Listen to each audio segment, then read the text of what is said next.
you. Please be seated.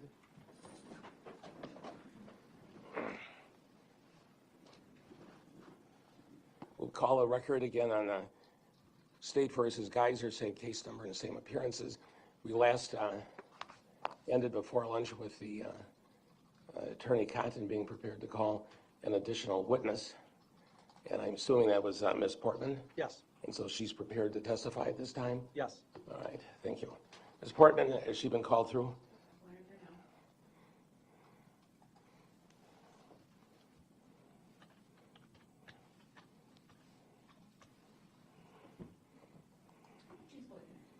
Yeah, Miss Lisa Portman, are you with us?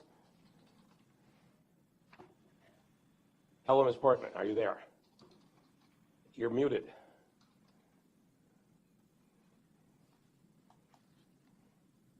Okay, is that better? That is terrific. Much better. I can hear you and I can see you. So thank you.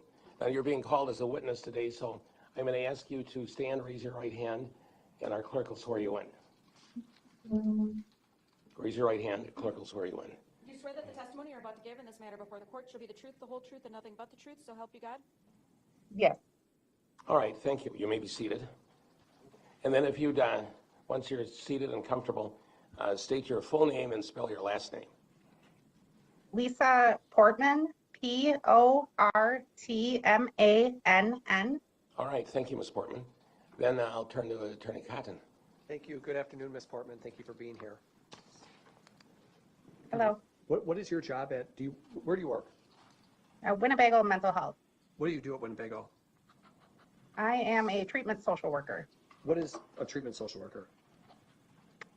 I am a master's level clinical social worker who provides treatment to patients who are civil and forensic patients at the facility, So both individually and in group sessions. Okay, so you have a number of patients you work with.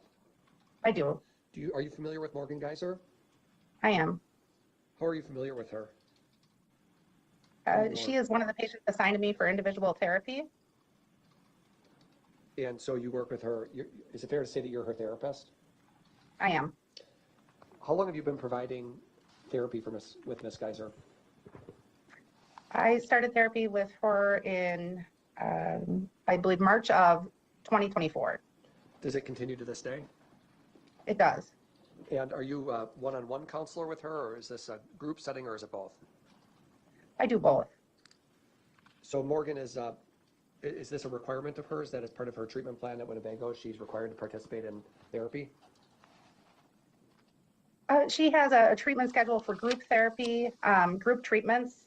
That is typically a requirement. Individual therapy is assigned as needed, as desired. Okay, so as the patient wants to do it, he or she can do it. Yes. So since you've been working with Morgan, is she an active participant in group? Yes. What is she like? Morgan is very outgoing in group. She's engaged. She's supportive. She's inquisitive. How many people are in a group treatment setting? Is it just 2 people, 5, 10, or does it really vary depending on the day? I would say it varies. At least 4, could be up to 10 or 11. And are people encouraged to discuss their own personal issues in group? Is that the idea behind it? Yeah, each group has a different theme, a different direction, a different directive for the group. So different skills that are worked on, and each patient, I would say, is encouraged to apply the information that they're getting or share personally or apply it to themselves to their comfort level. How long have you been employed at Winnebago? I've worked at Winnebago since June of 2011. Okay, so about 13 and a half years there. Okay, and in that whole time you've been employed there, have you been a therapist or a treatment social worker? Has that been your role there? I've done treatment in my role. The title of treatment social worker started in October of 23. However, treatment has been part of the role. I'd say primarily before the treatment social worker title, I would go with a case management title. Okay. When you see Morgan in group, does she attend on time? Yes. Does she get along with her peers? Yes, Would you say that she supports her peers, meaning does she provide constructive feedback or thoughts? yes, What about completing her assignments? Does Morgan get assignments and complete them? yes, she does. What about tense moments that arise in group? Are there ever tense moments in group therapy? Yes, there are, and she navigates them safely, appropriately, successfully. There's never been any concerns with her. Do you have any concerns more broadly about Morgan's ability to navigate stressful situations as you've been interacted with her over the last 10, 11 months? No, I would say she's highly capable of navigating stressful moments that come up quite frequently in the Winnebago environment. So she navigates them, she processes them in individual therapy, and she can compartmentalize what is happening, bring that to therapy, process it, and adjust as needed When you if she work, feels the need to do so. thank you, and you provide individual therapy to Morgan as well, so one-on-one. I do. Do you feel that Morgan is open with you when you have your one-on-one sessions, or is she more of a hold back, closed down kind of person? No, she definitely is very, very open. She uses a therapy session really well as a place to open up and process and cope and get information. She really takes full advantage of the individual session to do the work that she needs to, coming to therapy prepared to work and does her work there. Do you feel that Morgan is when you contrast her against other people who are at a mental health facility, do you feel that she's more of an independent person or the opposite of that? She independently did quite a bit of work and would bring the effects of that to therapy. So I would say she independently has the insight to know what she needed to work on, so yes, I would say she's pretty independent and capable. Have you seen any in the time that you've worked with Morgan, specifically since March of 2024, have you seen any signs of violence by Morgan? No, Has she expressed any violent thoughts or ideology to you?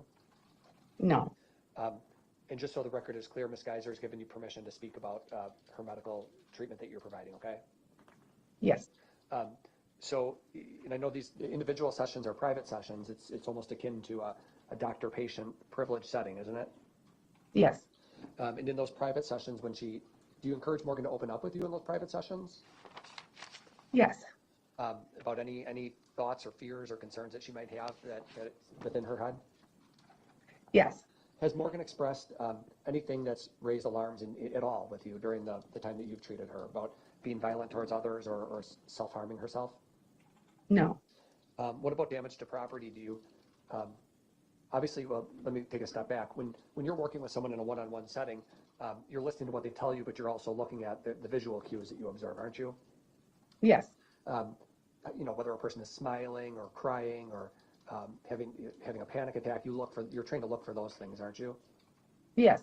And when you work with Morgan in treatment, does it seem that she has do the two of you ever discuss her plans for the future? Yes, not in specific detail, but just ideology, like what might it look like or what might be problems she might face or what resources, where would she go if she ran into struggles, just kind of general information or extrapolating the experiences at Winnebago and how might we run into this in the future and what might we do. So that type of planning, not specific detailed planning. Okay. Does Winnebago have conditional release teams? Yes. What is a conditional release team? Well, I would say it's the treatment team in general that she already works with. That's who would be on her conditional release team. That team would connect with the outside team, the team in the state of Wisconsin, who are there to work together to collaborate to put together her plan. So the people who know her best on the inside, the treatment team, will work with the outside resources for conditional release purposes. That's the idea? Correct, yes. And you, as somebody who's been employed at Winnebago for going on 14 years, have you been involved in conditional release planning before? I have. For clients or patients, if you will? Yes. And that's common, isn't it? That you because you work with a person, that you would be assigned to their team to help facilitate community integration. Correct, yes. There's been some talk in this hearing, ma'am, about treatment homes or group homes There are group homes in the state of Wisconsin. Is that fair to say? Yes. And is it fair to say that you and Ms. Geyser have discussed, as part of the advanced planning, what that might look like, her living in a group home and her relying on her therapists as future resources? Yes. Do you find that Morgan exhibits resistance to the idea of moving into a group home, or does she seem to understand that that's a logical next step? I believe she understands it's a logical next step. And hypothetically, if Judge Bourne were to approve conditional release, what would you and the conditional release team do once you receive once you receive the green light, so to speak? What would be the next step for you guys? And the next step would be a meeting would be scheduled with her treatment team at Winnebago and the outpatient, the resource, I believe the agency is called WCS. We would schedule a meeting to sit down and discuss what are Morgan's needs, what are Morgan's recommendations, what does she need, what is our opinion of what she needs to be successful in the community. And that would start the conversation, and they would get together and start working on a plan for her. And when you've been involved in this in other cases, does Winnebago identify the specific group home before conditional release is approved, or do you wait for conditional release to be approved, then you seek out the group home? We don't actually seek out the group home. The WCS would, and it's not until conditional release is granted that we're able to start that process of planning.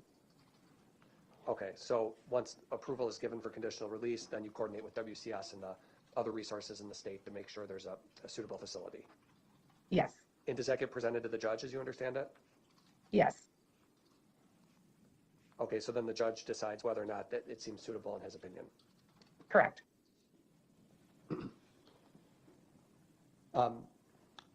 Since you've worked with Morgan, strike that 1 minute, please.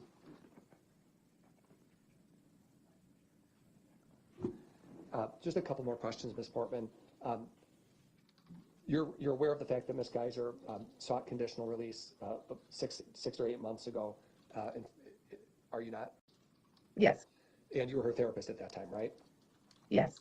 How did Ms. Geyser process the rejection, if you will, or the denial of her conditional release? She accepted this. This is what she has to do. She has to continue to move on. And she brought it to therapy, and she held her head up, and she continued to move forward and say, I just have to keep doing the next right thing. Really, she handled it very well. Those are all my questions. Thank you, Ms. Portman. All right, thank you. Cross-examination. Ms. Portman, you'd agree that Morgan's very intelligent, correct? Yes. And you did not work with her prior to March of 2024? I may have had her in group sessions. I did not work with her in individual therapy before March of 2024. That's all. Thank you. All right, thank you. Any further direct? No, Your Honor. She's not under subpoena. All right, then, Ms. Portman, thanks for being here to testify. That'll complete your testimony then, so have a good day. Thank you. All right, then, we'll end the Zoom contact.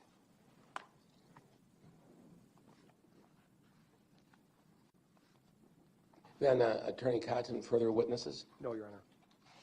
Does Ms. Geyser's arrest then? Yes. Okay, does the state have any rebuttal evidence or testimony? No, Judge, no rebuttal. All right, then all evidence is closed. Everything is in. The exhibits have been received. Exhibits are the CVs and the reports of each of the 3 doctors. The one item that's been referred to is a November 7, 2024 letter from Ms. Parnell. It's not an exhibit, but it's been referred to, so I have it and I've read it. So it's just clear that what the status of that is. So that means we're at the stage to proceed to argument.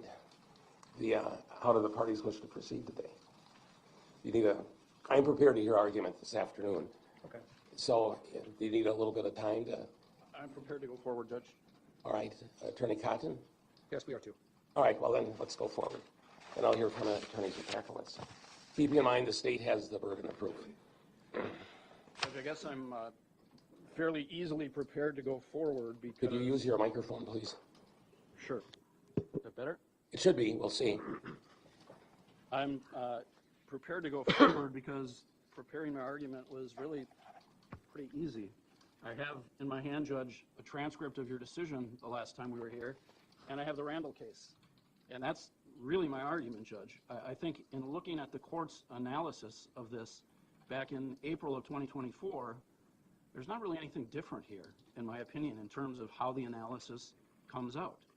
And I mentioned the Randall case, obviously, because what is different now, we do have 3 doctors all saying that you should grant conditional release here, but as the court pointed out last time, and as Randall indicates, the court is not bound by the conclusion that the experts have reached, even if those opinions are uncontroverted.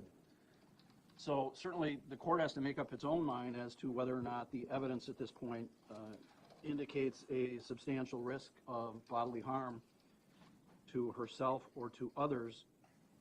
And last time, Judge, you started your analysis looking at the factors as they're set out in 971.17 sub 4 sub D. And after it indicates the court shall grant the petition unless it finds by clear and convincing evidence the person would pose a significant risk of bodily harm to himself or herself, the statute indicates the court may consider without limitation because of enumeration, number 1, the nature and circumstances of the crime. That's where you started your analysis last time, Judge, and it's the state's position that this offense alone is enough to demonstrate by clear and convincing evidence that there's a substantial risk here to others and to herself. The court pointed out that this was a brutal attempted murder. The effort to stab somebody 19 times. But then she's not dead, but then they leave, of course, with the idea or thinking that she'll bleed to death.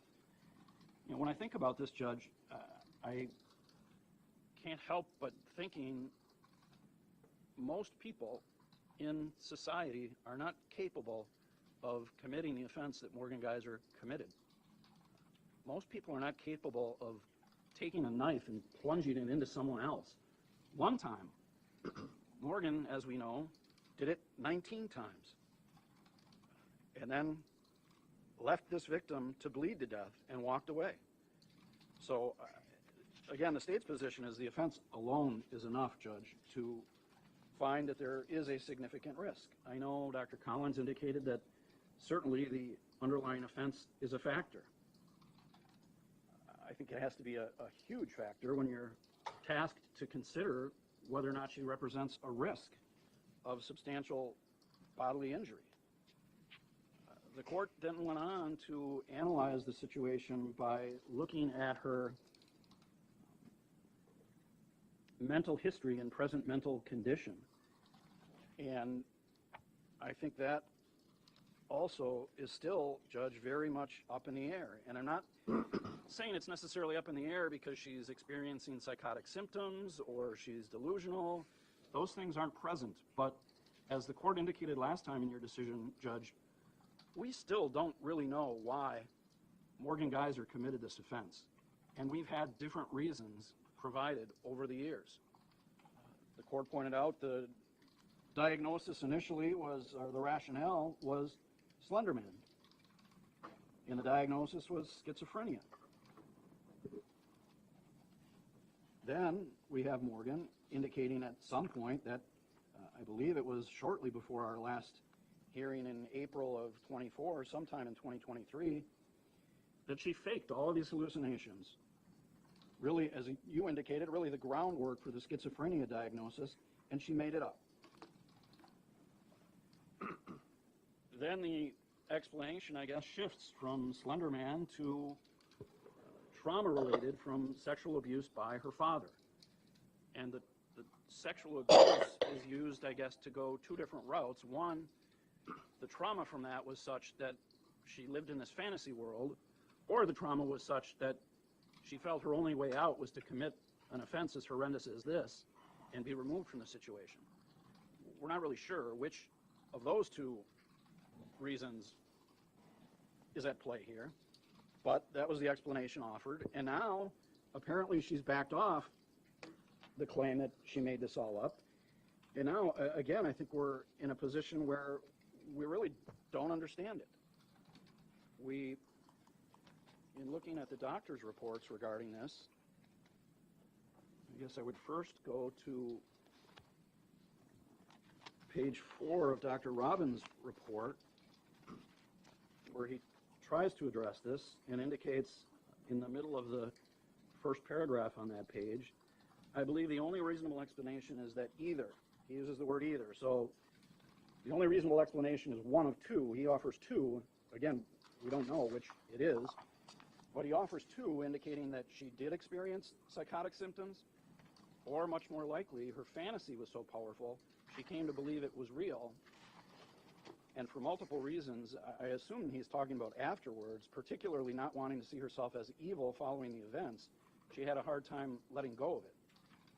But it really doesn't offer an explanation about her fantasy being so powerful she came to believe it. I guess that's saying that she really felt that Slender Man was going to get her or her family, and she had to offer up this sacrifice to him.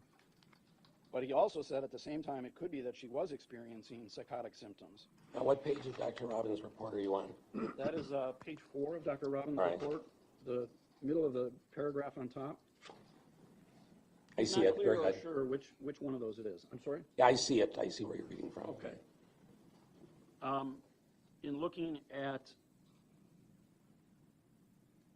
page 7 of Dr. Lundbaum's report,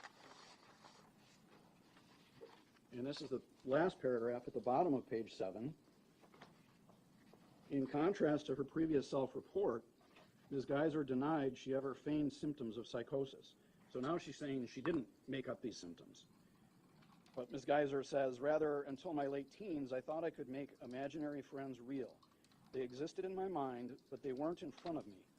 And clarifying her previous statement that she feigned psychiatric illness, she acknowledged that it has been difficult to understand her illness and circumstances due to her age when the index offense occurred, and significant changes in her symptoms/experiences over time. That still doesn't give us any explanation, and it goes on to say, while denying that she intentionally fabricated mental health impairments, again, in contrast to what she was saying in 2023, Morgan said, it was easier to say I was pretending. Part of the problem is how young I was.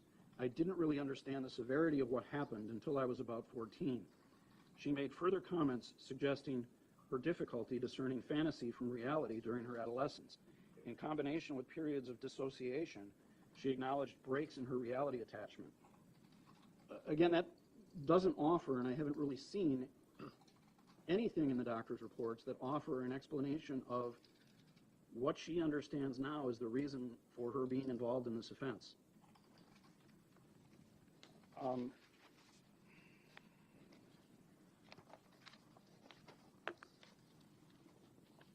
In Dr. Collins's report, I guess, on page 31, in the 6th paragraph that begins, in a meeting with social services staff on July 22nd, 2024, in that paragraph, it's stated, he, now referring to Morgan, given the gender situation, he can recall the fantasy life he used, both prior to and since hospitalization, as a way to cope and manage with reality, but has since come to believe that this was not schizophrenia, but rather a coping strategy used to keep him safe from the external threats in the environment. Ms. Geyser acknowledged the use of the fantasy world to conceptualize his experiences following his psychiatric hospitalization. The social worker wrote, he consistently has been using the therapy time appropriately to process and cope with the stressors and questions and pain and grief. He is doing a great job. But again, there's no explanation offered or no understanding or indication that Morgan understands why this offense happened. On page 37 of Dr. Collins's report, in the 2nd paragraph on that page,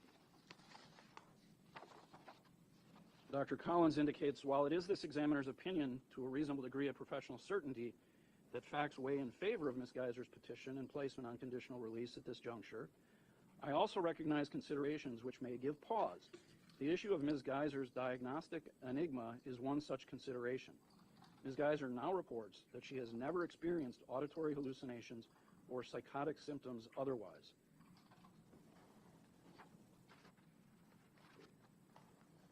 It certainly seems, Judge, that prior to our hearing in April of 2024, that perhaps Ms. Geyser felt this court may be more inclined to release her if she claimed she had never had these psychotic symptoms, if she indicated she made them all up in an attempt to convince the court that she was never schizophrenic, and therefore she is no longer dangerous. Now, this time, and she admitted that she went through with the hearing last time, even though 2 doctors said no. She went through with the hearing because she wanted to know what the court's position was and why the court might think conditional release was not appropriate. And after getting your decision in April of 2024, we now kind of have her going back somewhat and saying, well, yeah, maybe I did have imaginary friends, and I don't see that she ever comes back and says, I lied about making it all up. But she seems to no longer say that she made it all up. She's acknowledging it somewhat. But again, we don't have any clear answers whatsoever, Judge, as to what went on, why she committed this offense. We have, I believe it was Dr. Lundbaum who testified, and maybe it's in all 3 doctors seem to indicate that these doctors all believe that the schizophrenic diagnosis was correct. But it certainly is unusual that someone who is schizophrenic is taken off of antipsychotic medication and any such psychotic symptoms disappear and have not come back. So we really don't have explanations for any of that. It's all still up in the air. And in my opinion, is additional evidence that she represents a danger to herself and others. And I know that was a large part of the court's concern back in April of 2024. The court at various points touched on her credibility, and at page 125 of the transcript, Judge, you indicated the credibility of the reporter is critical to what assessments are made, how people, how professionals, how mental health professionals make decisions. They're critical to how legal people make decisions. The credibility of the reporter is paramount. And I still think there are large questions of credibility here.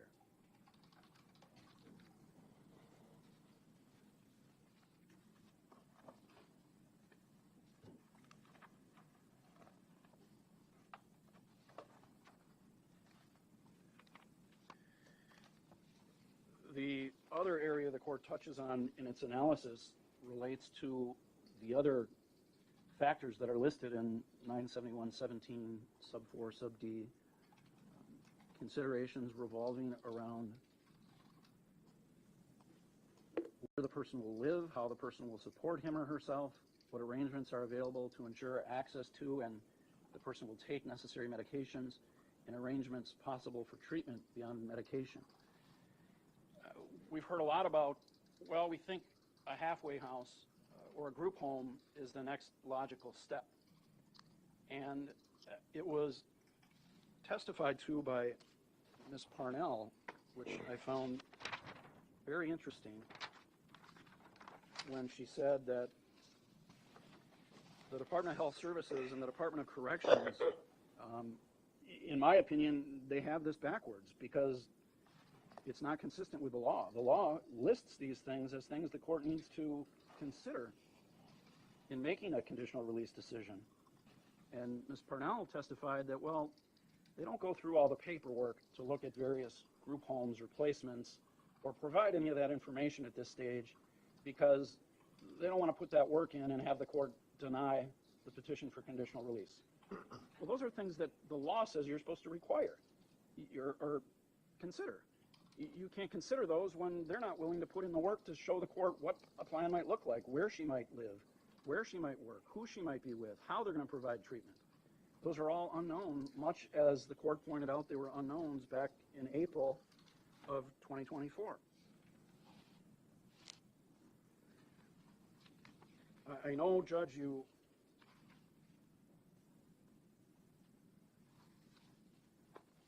touched on the Randall decision last time, and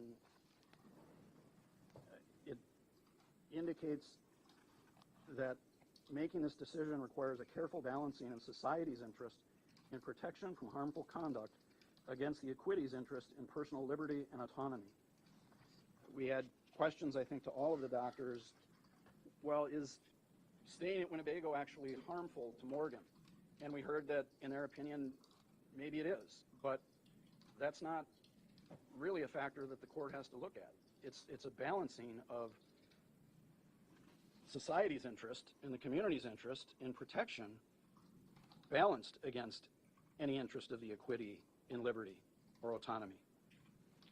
You indicated last time, Judge, that when indicating you were satisfied that Ms. Geyser posed a significant risk, that, and this is on page 126 of the transcript, now she works hard, she continues to do what she's supposed to do, but that doesn't change this risk. The community is concerned to a great extent with what happens to Ms. Geyser, but the primary concern and the balancing in the Randall case, they talk about the balancing that goes on in the court's decision. And you cite to the same section that it's a protection of harmful conduct from society against her interest in personal liberty and autonomy. I think for all of the reasons I pointed out, Judge, the seriousness, the brutality of this offense, the absence of really understanding, and not only Morgan not understanding why the offense was committed, but everyone else not really being able to gain an understanding as to why this offense was committed. Along with the other factors that are just absent in this case, that you should find there's clear and convincing evidence of substantial risk. I know you mentioned right before we took the lunch break, Judge, that there was some statement in the Freeman. We have had conversations with the victim's family. They have indicated they don't wish to address the court, but they wish for us to indicate to you that they are opposed to Morgan's release. That's all I have. All right, thank you. Then I'll turn to Attorney Cott. Burden of proof is on the state to show by clear and convincing evidence that the commitment should continue because Morgan is presently a danger to herself or others. It's their burden.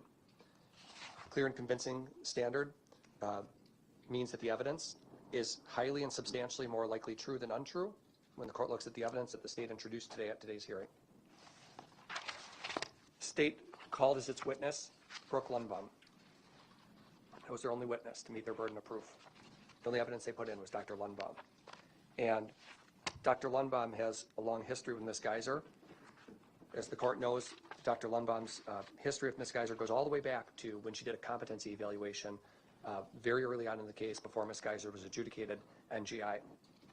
And Dr. Lundbaum, with that very long history, has conducted a number of evaluations and at least 2 conditional release reports, if not more. I think more than that, actually.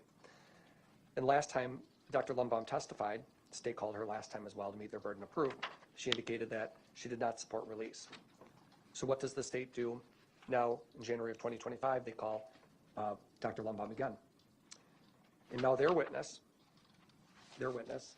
takes the stand and testifies under oath that based on her deep analysis in this case, understanding the statutory criteria that needs to be considered, she cites it on page 1 of her opinion, the state's own witness testifies in support of conditional release. And I think almost everything Mr. Sapakowicz just said is a red herring to get this court to be scared somehow into doing what I think is the right thing to do and what the doctors believe is the right thing to do. We can never change the crime. It was a horrible event that took place, a horrible act that Ms. Geyser committed, that she recognizes was horrible. She's talked about it at such length with her therapists and counselors. It's been the theme of constant discussion, and we absolutely have no doubt in this history of this case that there were psychotic conditions that she exhibited that explains the behavior, no doubt. Now, and that's because there's a confluence of opinions, a unanimity of opinions among all the professionals who evaluated her in close proximity to this offense who agree on that. They agree on it because they, including Dr. Lundbaum and Collins and Robbins, because they've been a part of Ms. Geyser's life for over 10 years. And all of them agree, and the state's casting a broad brush here, but I think it's far more nuanced than the way they're characterizing it, frankly. We are dealing with childhood schizophrenia, which is, as every doctor has said both in their reports and testified to at various times, it's a very difficult condition to precisely diagnose. And they did diagnose it, and they identified it. And there's no question that Ms. Geyser, as a result of those delusions and that trauma, committed this horrible crime. No doubt about it. I don't think the state stipulated to that when they agreed to the NGI finding. And it explains the behavior. The question becomes for this court today, when they attempt to meet their burden of proof, the question becomes whether they've shown by clear and convincing evidence that today, as you look at Ms. Geyser sitting here in court as an individual, whether she still presents that same risk today. She doesn't. She doesn't. Their own witness that they called explained why she doesn't. And what Dr. Lumbaum indicates is that the evidence does not continue to support that conclusion that she poses a risk of bodily harm to herself or others if conditionally released. She offers that opinion to a reasonable degree of professional certainty. Dr. Lumbaum notes that Morgan is 22. She comes to the court still committed to the Winnebago Mental Health Institute, and she describes how since 2021, there has been no attempt whatsoever for Ms. Geyser to injure herself. It was the last time, one and only time that there was any concern regarding her suicide attempt was October of 2021. And Dr. Lumbaum explains this isn't a situation where this is a wishy-washy doctor or somebody who's not confident or hasn't put a lot of thought or effort into their analysis. This is a doctor who explains exactly why she didn't support it in March, but supports it now. She explains that one concern she had back in March was that there was episodic display of heightened emotional distress in the absence of clear provocation or context. And there were concerns about trauma and intrusive memories. What she noted is that since the last petition, Ms. Geyser has been on the minimum security unit at the facility. She's been consistently placed in the pre-integration phase of treatment since June of 2022, which is the highest level of the highest level of permission available. She's earned all the privileges available to Winnebago mental health patients. She's acquired full escorted liberty privileges in February of 2024. She's participated in staff-supervised off-grounds activities since March of 2023. And all of the available information, she notes, Dr. Lumbaum notes, reflects that Ms. Geyser has demonstrated, quote, consistent rule compliance. Now contrast that just for a minute against Randall. I don't know the case. It was a big case in Waukesha County, as I understand it. Well, it's still a big case, actually, across the state. But since we're citing it again, it's at 211 WSAP 102. That's the citation to it from 2011. But go ahead, just to put that in context. It is a big case. Yeah. And what I meant by that remark was that it was a Waukesha County case specifically, as I understand it, historically. Was. That was a very big case for the community, and it remains a published decision, as you know. But contrast what I just read in Ms. Geyser's behavior against Mr. Randall, who, while he was at Winnebago, the court noted, I think it was Judge Dreyfus who presided over the conditional release hearing, noted that while institutionalized, Randall was secretive, lied to staff, breaking rules when it situated him, and his behavior while committed mirrored the behavior that he exhibited in the community. And what Judge Dreyfus noted and the Court of Appeals emphasized in the published opinion that Your Honor cited was that Randall's secretive behavior throughout his years of commitment, throughout all those years that he was at Winnebago, included hiding items above ceiling tiles at a bicycle shop at Winnebago, denying that the items were his. The court noted that that was very similar behavior to what he exhibited during his original crime spree, because as I understand it, he engaged in a crime spree where he hid a CPR dummy above the ceiling tiles of a high school during a burglary. And when Randall was confronted about these things, he would become agitated and angry with the staff. The trial court made other findings about rule violations and inappropriate behavior throughout his time at Winnebago, failing to report to the treatment professionals that he had inherited money in a trailer, purchasing real estate for $42,000 with his inheritance without revealing that, hiding illicit items of property he purchased, receiving mail without the approval of his supervisors, maintaining a secret bank account, only revealing ownership interest in a property 14 months after he purchased it because he believed that he'd been cheated out of $70,000, lying about turning over his keys to his property, lying to his supervisors about receiving mail about the property, violating conditions of his off-ground work privileges by going to his property in a restaurant without permission. And he was aware of all these rules. And it was based on those findings that were in the record that the state put in, that the court, that Judge Dreyfus could conclude reasonably that Mr. Randall was being devious, secretive, and essentially deciding he'll do the things he wishes to do regardless of the restrictions or limitations of Winnebago. And Randall himself didn't dispute the fact that he violated the rules on innumerable examples. He just argued they didn't matter. They're not significant enough because they don't involve violence. But what the court noted was you just keep breaking the rules, even when you're in the institution. So I think when you're examining whether they've met their burden of proof and they've called nobody from Winnebago to testify at all that Ms. Geyser has been anything other than an exemplary model patient, and our witnesses substantiate that fact and we don't have a burden of proof, it's far different, far, far different than the Randall case. Now, there is, of course, the principle in the Randall case that Your Honor cited last time, that if 3 doctors or the multitude of doctors support a particular conclusion, this court is vested with ultimate power and decision-making authority. Nobody's harboring any delusion about that fact, Randall's decision or not. But the question legally is whether they met their burden of proof by clear and convincing evidence. And what you have in this record here is an incredibly thoughtful and thorough opinion by Dr. Lundbaum, where she has examined that history at Winnebago with Ms. Geyser, which has been perfect.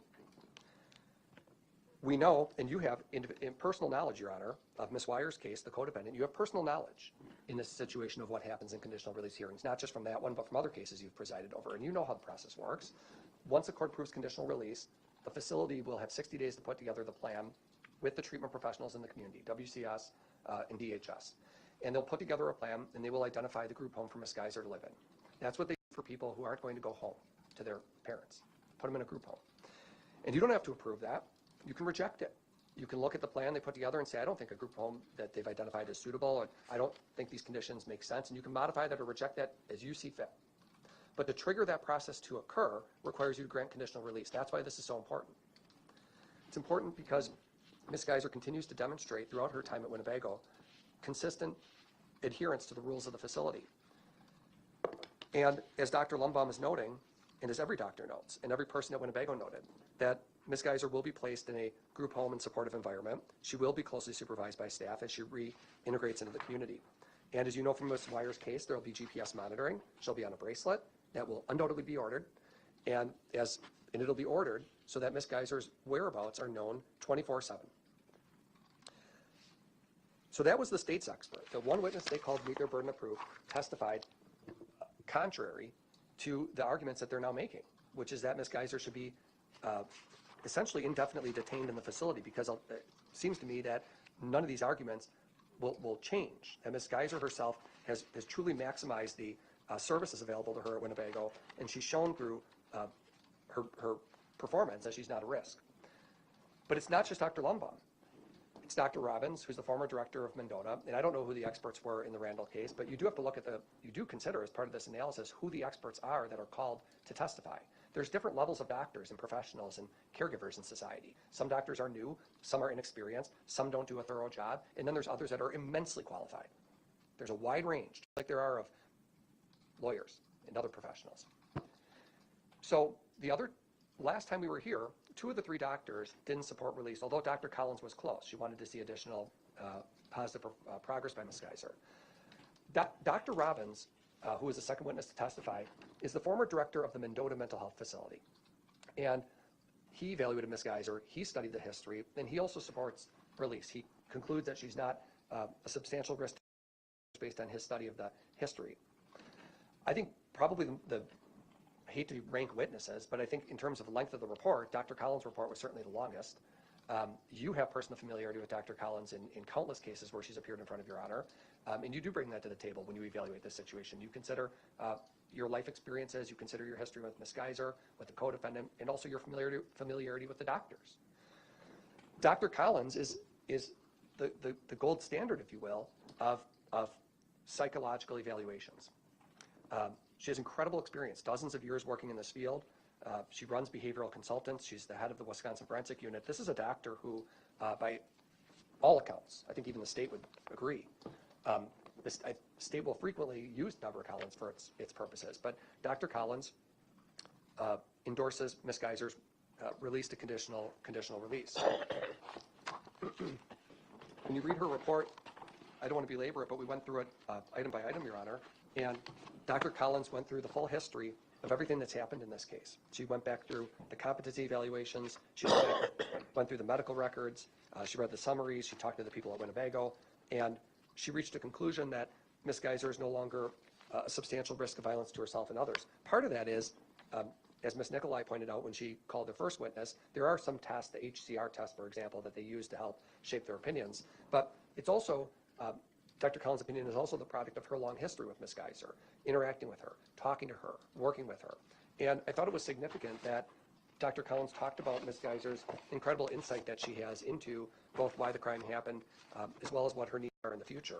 We cited some of it when we were talking to her on the stand. If you give me a minute, Your Honor.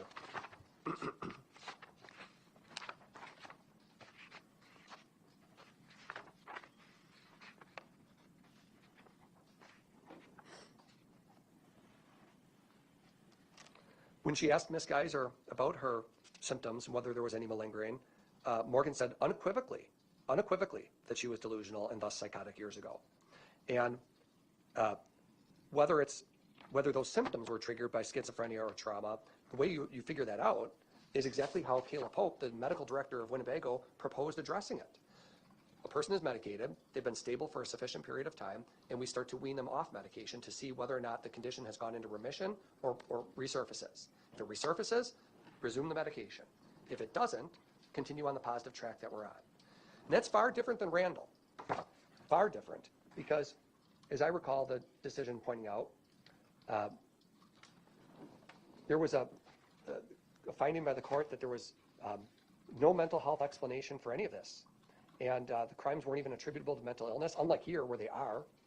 And he received no treatment. There's a guy who goes to Winnebago for a decade plus and he gets no treatment. And nothing had changed except the passage of time and repeated rule infractions. And that's far different than Ms. Geyser, who went through a battery of treatment, antipsychotic medication for years, and has been willing to participate and has participated in every interview and evaluation that's taken place to determine what her needs are. And you look at Ms. Geyser's continued performance, unlike Randall, you look at Ms. Geyser's performance of working her job at Winnebago, being honest with the treatment providers. You heard from her therapist, who Morgan meets with in a one-on-one private setting, and the therapist described even in a one-on-one setting, Morgan is highly engaged, she's inquisitive, she asks questions, she works on her assignments, she does the things that she needs to do to better herself. And during the outings that have happened in the community, you have a whole list of infractions by this Randall individual, and the exact opposite with Ms. Geyser. She's going to Target, she's going to Pick and Save, she's going to McDonald's and Starbucks. These are escorted outings, of course, but there's plenty of opportunity. If a person is not functioning properly, plenty of opportunity in these outings for somebody to create a scene, to act out, or to do anything to disrupt the privileges that they have. None of that has happened here. Ms. Geyser's in good. So the question is, the legal question for the court at these hearings is whether the state met its burden of proof with the evidence it introduced today. And it didn't. It didn't, not by a clear and convincing standard or by any standard. The evidence that's come in at this hearing today is that Ms. Geyser is not a substantial risk of presenting great bodily harm to herself or others or property damage. Even after Your Honor denied her release last time, and she was met with the stark reality of the fact that she was going back into custody, back to Winnebago, and had a minimum 6-month period of time before she could even file a petition, she handled that stressful encounter perfectly. She continued with her therapy, continued with her outings, continued working, and worked on her RAP plan, which also demonstrates her ability to understand her condition. You know, when the state argues that Ms. Geyser there isn't an explanation, there absolutely is an explanation, and in fact, Ms. Geyser herself has developed a wellness recovery action plan that she discussed at great length with Dr. Collins. And Dr. Collins noted, she quoted Ms. Geyser about saying that, I acknowledge and understand the gravity of my past actions. This isn't somebody who doesn't appreciate the wrongfulness of what they did. She does, looking back on it, appreciate that. And she struggled for years to forgive herself for what she did to the, as she put it, the only person who cared about her. And Morgan has completed all the treatment that's available to her at the institution. There are no greater levels of privileges that she can exhibit. She is a young adult who ought to continue growing in the community. It will make the community safer. It'll make her safer, and it'll make the community safer for her to be out of an institution with acutely mentally ill people so that she can start to grow as an individual. She will be highly restricted, so it's clear. Highly supervised, GPS monitoring, living in a group home. Any misconduct, as you know from your experiences, any misconduct, judge, immediately gets brought back to court. a hold gets placed on her, she goes into custody. If there's even the slightest deviation from the rules and the requirements that are expected of her. But she has shown through her time in Winnebago that she can do everything that is expected of her. She is not behaving violently. She's not injuring herself. She's participating in treatment. She takes her medication. And what Dr. Pope decided to do, I don't know if it's her decision directly or if she oversaw it, but the treatment team decision to wean Ms. Geyser off of the medication to see whether the condition was in remission and whether she could be safely supervised without heavy antipsychotropic medication turned out to be the right call, because Ms. Geyser responded favorably to that and continues to respond favorably. Now, do we have 100% certainty? Of course not. That's why the close supervision is important.